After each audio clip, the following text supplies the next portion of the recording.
I never imagined a simple hike could change everything I thought I knew about the wilderness, or myself. I set out that morning expecting a quiet day on the trail, just me and the rain, nothing more. But as the hours passed, that calm began to slip away.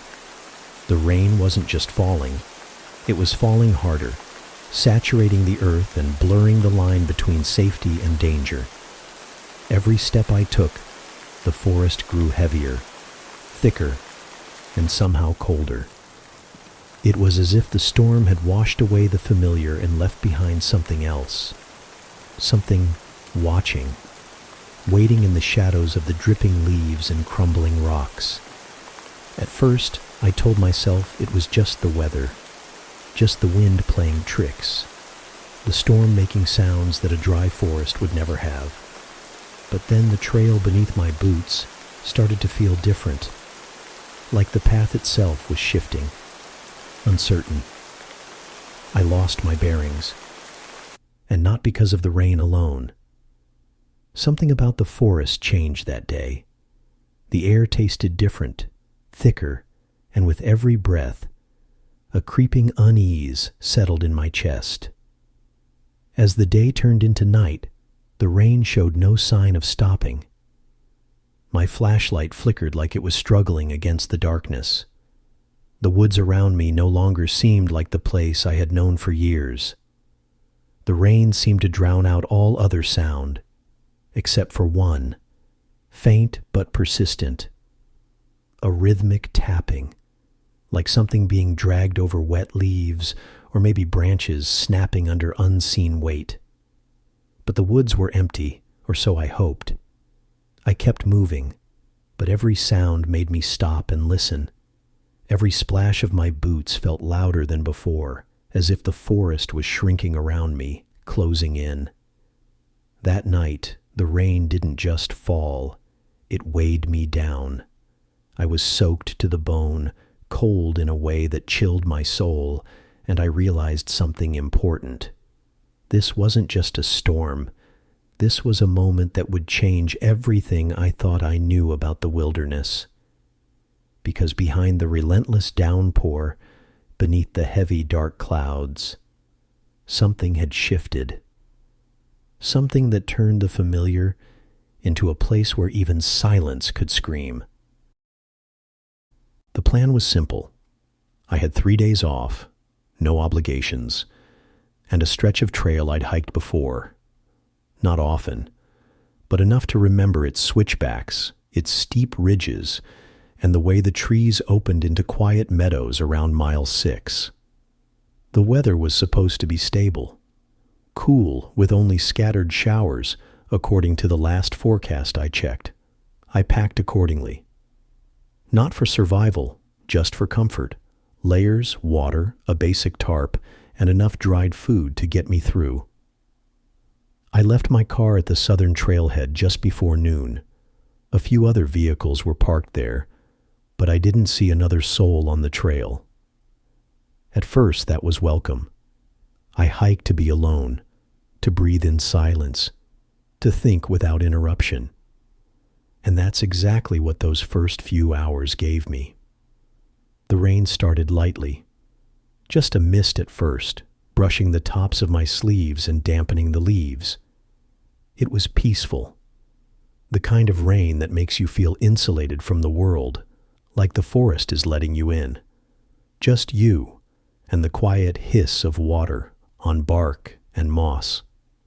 I reached the clearing I'd planned to rest at by late afternoon. That's when I noticed the first thing that didn't sit right.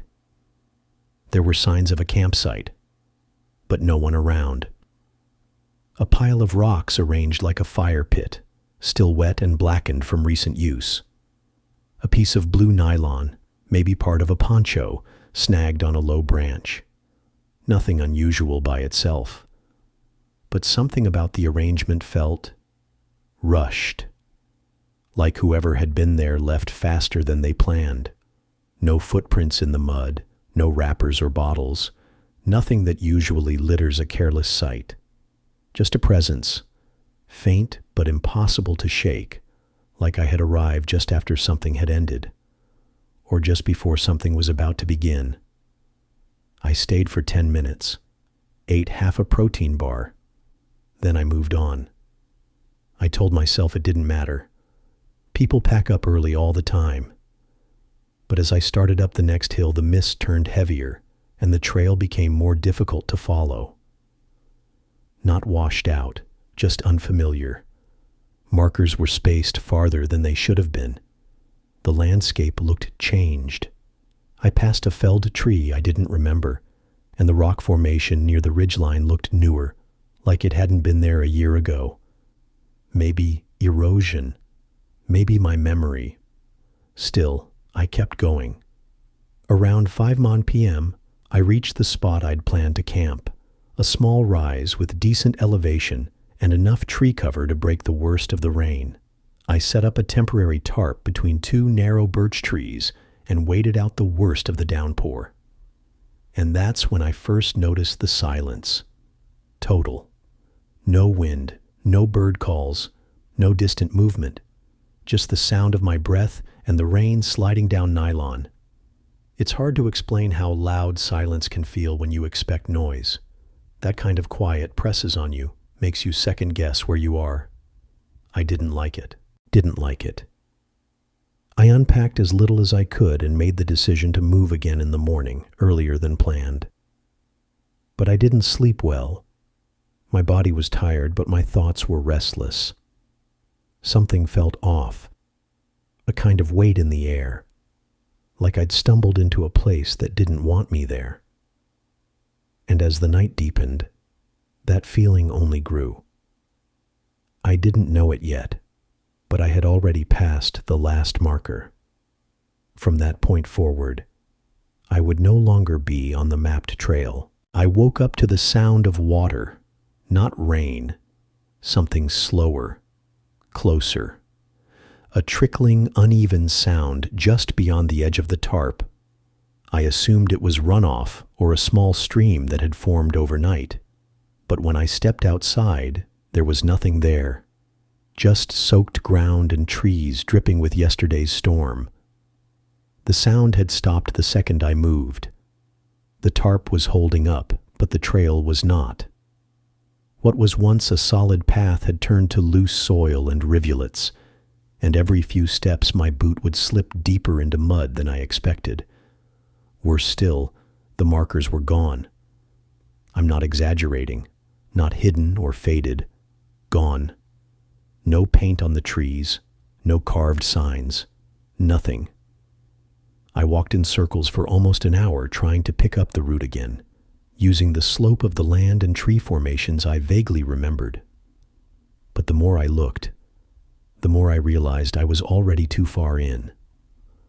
Around 9 a.m., I made a decision I still regret. Instead of retracing my steps back to the clearing from the day before, I tried to cut east, toward a road I knew ran parallel to the range, a few miles out. I figured I could intercept it by following the downhill slope and listening for cars, distant voices, anything. But the rain had erased everything. Sound, distance, even gravity. The woods were dense, and every 100 feet looked identical. It didn't take long for the confidence I'd felt that morning to wear thin. Sometime after noon, I came across something strange. A length of rope, frayed and knotted, hanging about shoulder height from a tree. It wasn't fresh. The fibers were sun-bleached and slick from the rain. I thought maybe it was left by search and rescue at some point, maybe for training, but it was the only thing like it I found. No signs of a perimeter, no trail tape, no boot prints. Just that rope, as if someone had tied it there, then walked away. I didn't touch it. I just remember the way it swayed slightly, though the air was still. I kept walking. Hours passed. My food was still fine, but my water supply was running low. And by then, the storm had returned. Not as a heavy downpour, but as a slow, steady drizzle. the kind that seeps into every layer, no matter what you wear. Everything became heavier. My backpack, my legs, even my thoughts. I tried using the compass on my phone, but the signal was gone. GPS wouldn't load. And worse, the compass needle didn't feel right. It flickered too quickly, jumped directions without explanation. I shook it off. Told myself it was the altitude, the weather, a calibration error. Anything but what my gut was whispering. That afternoon I slipped. Nothing dramatic. Just a small incline covered in wet pine needles and loose mud. My right foot went out, and I landed on my elbow and ribs, hard enough to knock the wind out of me. I remember lying there, staring up through the trees as water dripped steadily down, each drop landing cold against my skin. And for a moment, I didn't want to get up, not out of pain, but something else. A kind of resignation I'd never felt before, like the forest had won. I did get up, eventually. I forced myself to. I kept walking because the alternative was too hard to accept. But by then, the idea of direction had completely unraveled. I wasn't following anything anymore. Not trail, not instinct. Just moving forward, hoping I hadn't already crossed the point where help could find me. The light started to fade by early evening. The trees grew darker, closer. The rain kept falling. And somewhere in the distance, just past the range of sound I could name, I heard something. Not an animal, not the wind. A mechanical rhythm, faint and irregular, like wood striking wood. Or a branch cracking, again and again. And I stood still, waiting for it to repeat. It didn't. But that silence after, it felt louder than the noise itself. And I knew, with absolute certainty, that I was not alone out there. By the time night settled in, the forest was nearly unrecognizable. The steady rain had turned into a light, relentless drizzle, but the temperature dropped sharply. Every breath I took felt sharp and cold, burning my lungs. My clothes were soaked through, and the weight of the water in my backpack threatened to pull me down with every step. I realized something critical. I hadn't seen the sun in hours. No hints of moonlight, no breaks in the canopy. Just a dense, dark ceiling overhead. I was enveloped by the trees. It was as if the world had closed in around me, and the only thing moving was the rain. I needed shelter, but the forest offered none. Every tree I passed was either too small, too close to others, or soaked so deeply it would offer no protection. I debated whether to stop and try to rest or keep moving, hoping to stumble onto the main trail or a road. I was exhausted. My legs burned with cramps, and the sharp pain in my ribs from the fall earlier reminded me I wasn't invincible. Somewhere between desperation and survival instinct, I stumbled into a small clearing. The ground was uneven, littered with wet branches and thick moss. I sat down on a rock slick with rain, trying to calm my shaking hands. The cold was seeping deep now. My thoughts, usually sharp and clear, were clouded. The forest no longer felt like a place of life or refuge. It was a cage. I checked my phone one last time. No signal. The battery was draining faster than I expected, probably because of the cold and constant use. I thought about calling for help, but there was no one to call. The usual sounds of the forest, birds, insects, the rustle of small animals, had vanished. The silence was overwhelming, and then I heard it again. That sound, the faint, irregular tapping, not close but somewhere out there. I couldn't place it. It didn't follow any rhythm I recognized. No animal, no falling branch. Just a persistent tapping, slow and deliberate. I stood up, heart racing, trying to locate it. The sound stopped. My skin prickled with tension. I told myself it was the rain or the wind shifting branches. But it wasn't. In that moment, the forest felt alive in a way I never wanted to experience. Not with movement or animals, but with waiting, watching. I was no longer a visitor. I was an intruder in a place that refused to let me go. I decided to keep moving, though my body screamed in protest. I followed what I hoped was downhill, stumbling through underbrush and over roots slick with moisture. The tapping came again, closer this time, but every time I paused to listen, it ceased. Hours passed in a blur. Exhaustion, fear, cold. They blurred together until I lost count of time.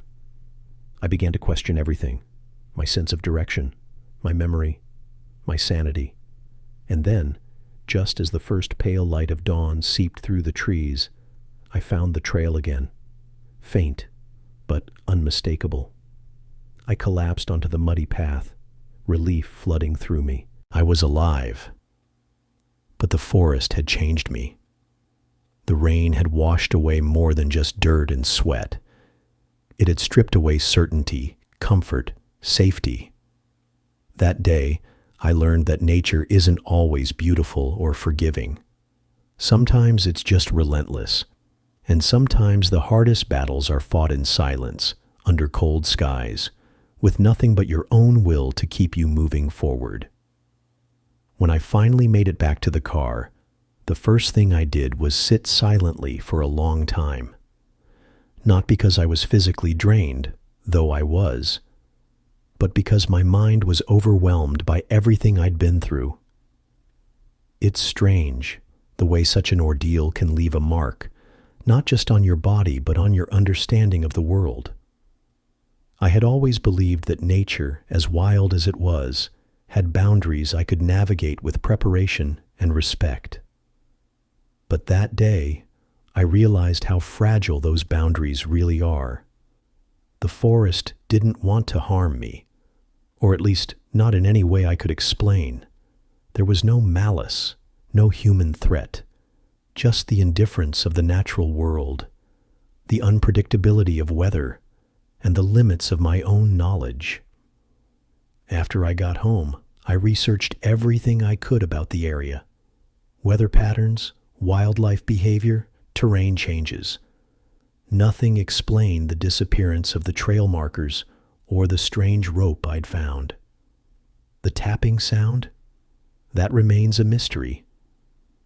Some say it could have been the wind catching broken branches in an unusual way. Others suggested distant logging activity or even a bird pecking rhythmically. But none of those explanations felt sufficient. What stayed with me, and what I want to share most, is this. Fear in the wilderness isn't just about facing danger. It's about confronting the unknown, the parts of nature that don't fit into neat categories or survival manuals. It's about understanding that sometimes your instincts fail, and you are left with nothing but your own will to keep moving forward. That hike changed me. It humbled me. It reminded me how little control we truly have when the elements turn against us, and it taught me a quiet lesson about respect, not just for the forest, but for the silence and solitude it can impose. If you decide to venture out into the wild, be prepared, but also be ready for the unexpected. Because sometimes the most terrifying part of a journey isn't what's out there. It's what happens when the world you think you know disappears, and you're left to find your way in the dark. I've been hiking since I was a teenager. The trails were always a place I turned to when life got too loud, a sort of reset button for my head. No phones buzzing, no concrete, just trees, wind, dirt, and silence. That summer I needed it more than ever. I'd been through a breakup. Work had worn me down.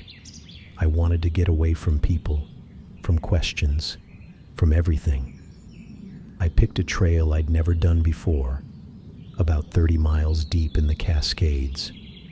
It wasn't completely off the grid, but it was remote enough to feel wild. The kind of place where you don't bump into families with strollers or weekend joggers. I didn't tell many people where I was going. That's on me. I let one friend know, in case something went wrong. Other than that, it was just supposed to be me, a pack, 4 days of silence, and a decent journal. I left on a Thursday morning.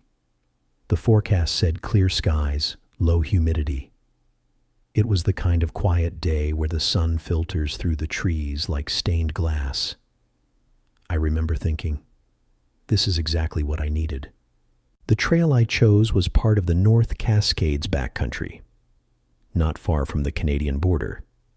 It's not one of the famous ones. No Instagram tags. No pamphlets and ranger stations. If you didn't already know it existed, you wouldn't know to look for it. That's why I chose it. I'd done all the planning. I had a laminated topographic map, backup batteries, a Garmin satellite communicator, dehydrated meals, iodine tablets, weather-rated gear. Everything checked, packed, and repacked. It was the kind of trip I'd taken dozens of times. The kind you prepare for with spreadsheets and leave behind with a lighter heart. I had no reason to expect anything different. I started early, got to the trailhead just after sunrise. It was cool, bright, the kind of morning where you feel like the whole day's in front of you. I parked at a small gravel lot just off a logging road. Maybe 5 or 6 other cars were there. I remember noting the plates, a couple from Oregon, one from Montana. There was an older man by a truck when I arrived. I gave a nod. He didn't nod back. Just stared a little too long, not threatening, just fixed. I remember thinking maybe he was a little off. People come out here for all kinds of reasons. Solitude, sure, but also to get away from things. Some of them are running from something. I didn't think much of it. I signed into the trail register, adjusted my straps, and started walking. The first few miles were steady elevation gain through a fir forest. Sunlight streaked through in long beams, cutting between trunks like stage lights. The air smelled clean, pine, moss, damp bark. No noise except the sound of my boots against the trail and the occasional bird call. Around mile 3, I passed a family coming down. 2 parents and a kid, maybe 10. The father mentioned they'd turned back early because their son felt sick. Something about the altitude. I asked how far they'd gone. Only made it to the old bridge, he said. Didn't like the look of it. I smiled politely and kept walking. I remember thinking that if they turned back that easily, maybe they weren't meant to be out here to begin with. It wasn't arrogance, just confidence. I knew these woods, knew how to handle myself, but confidence doesn't mean you're prepared for everything. There are things no GPS can track, things no map shows. Sometimes the forest doesn't just surround you, it closes in. And sometimes, what's waiting out there, it doesn't make noise. It just waits. By late morning, I'd reached a section of the trail that hadn't seen much use in years. The undergrowth was thicker, the dirt path faded in places, and some of the old trail markers were cracked or moss-covered. I checked my map and GPS. Everything still lined up. But I couldn't shake the feeling that I was stepping into a part of the forest most people didn't bother with anymore. And that was fine. That's what I'd come for. Real quiet. The kind of silence that settles into your bones. Around noon, I stopped for lunch near a bend in the trail where an old wooden footbridge crossed a narrow creek. It looked barely intact, moss-covered planks, one of the handrails missing. The water below moved slowly, dark and cold, with little bits of rotting wood caught in the current. I I took off my pack, sat down, and ate a protein bar. That's when I noticed it. Across the creek, maybe 50 feet upstream, a tree had fallen into the water. Just past the log, at the edge of the bank, something caught my eye. What looked like fabric, bright red. Maybe a piece of nylon? A jacket? I stood and took a few steps off trail to get a better look. I couldn't see clearly through the brush, but it didn't look recent. Faded, sun-bleached, barely holding together. Could have been anything. Trash, someone's old gear, maybe even an old marker. I thought about crossing the creek to check it out, but the water was colder than I expected, and the rocks slick. I was ahead of schedule, but I didn't want to risk an injury over curiosity. So, I kept moving. Still, something about it stuck with me. It wasn't just that it was there. It was where it was. You don't just leave gear like that, especially something bright-colored. That's Survival 101. If someone ditched it, they must have been in a hurry. By mid-afternoon, the trail began to climb. The tree line thinned, and I entered a more exposed ridge with views stretching out for miles. Beautiful, quiet, and empty. The kind of place where even your own breath feels like too much noise. I reached my intended campsite just after 5 p.m. A flat clearing near a tarn with crystal clear water.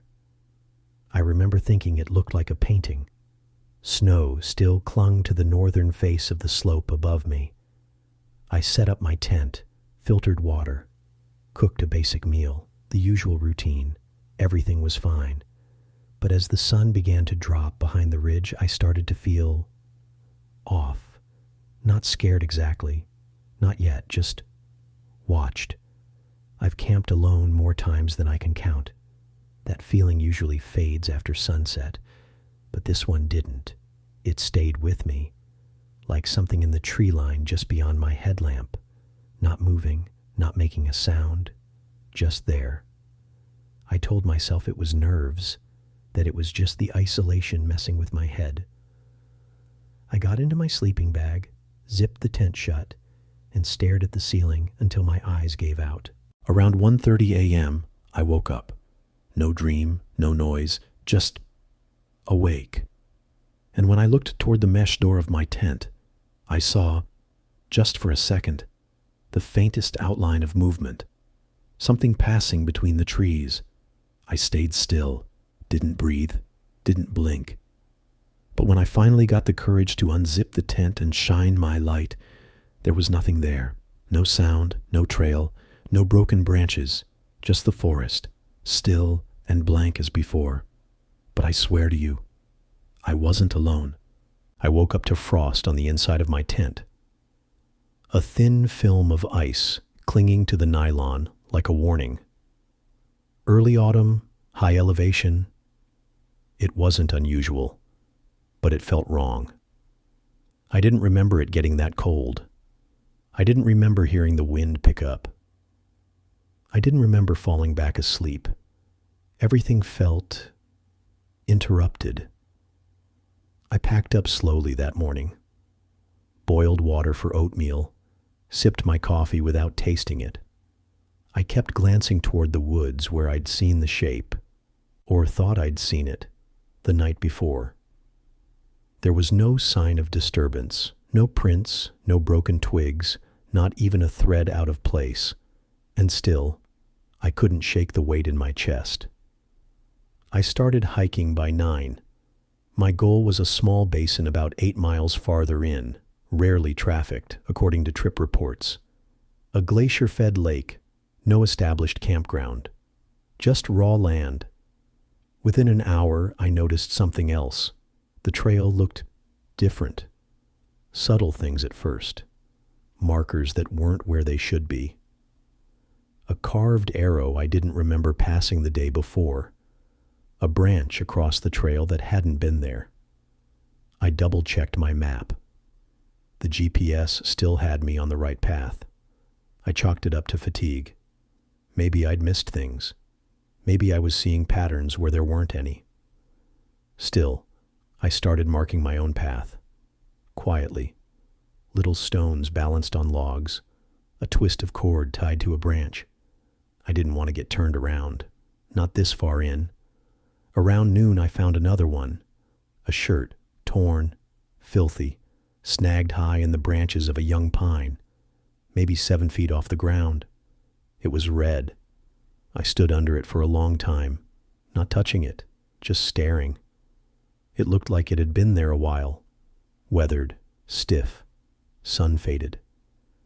But there was something else, the way it was caught in the tree. It wasn't like someone tossed it. It wasn't snagged by accident. It looked placed. There were no prints, no gear, no sign of a campsite, just that one red shirt. I took a photo. Not sure why. Maybe so I could prove to myself later that it was real. I kept moving. The higher I climbed, the quieter it got. Even the birds seemed to thin out. The wind moved through the trees in slow, heavy waves, almost like breathing. By late afternoon, I reached the basin, and for a moment, everything felt normal again. The lake was calm, crystal clear, deep blue with streaks of glacial melt near the shore. I pitched my tent at the tree line, filtered water, and forced myself to eat. But that feeling was still there, like I was being observed. I tried to ignore it. I told myself I was just anxious, that I'd seen something old, something forgotten, and let my brain fill in the gaps. But when I went to hang my food bag in a tree, I noticed another mark, a deep gouge in the bark. 3 slashes, long and straight, at shoulder height. Too clean for an animal. Too deliberate. I froze, looked around. The forest was empty. Still, I didn't sleep that night. I laid in my tent with my headlamp clutched in my hand, listening. And sometime after midnight, there was a sound. Footsteps. Not animals. Slow. Deliberate. Just outside the tree line. Then a pause. Then breathing. And then nothing. I didn't move until the sun came up. I hadn't unzipped the tent. I hadn't dared. I just laid there, motionless, gripping the flashlight until my knuckles hurt, waiting. But when I finally stepped outside, the forest looked the same. There were no footprints, no broken branches, no sign of anyone or anything passing through. I walked the perimeter of my campsite, slowly, deliberately, looking for any indication that what I heard, what I felt, had been real. But there was nothing. And that, somehow, was worse. I didn't speak. I didn't hum or talk to myself like I usually do on solo hikes. I just packed, quietly. I made a decision to cut the trip short. I didn't say it out loud. I didn't even write it in my trail notes. But I knew I needed to leave. I plotted a return route that would take me down a different trail, a longer way out, but one that passed through lower elevation, a fire road used by rangers, less isolated. By noon, I was descending through a narrow gulch. The trail was rough, overgrown in places, but still recognizable. That's when I saw it. A cairn, but not the kind hikers build. Not the little stacks of rocks left at switchbacks or confusing junctions. This one was wrong. 7 stones, perfectly balanced, each one larger than the last. And right in the center, wedged between 2 flat rocks, was a shoe. A trail shoe, dirty, old, weathered, still laced, no foot inside.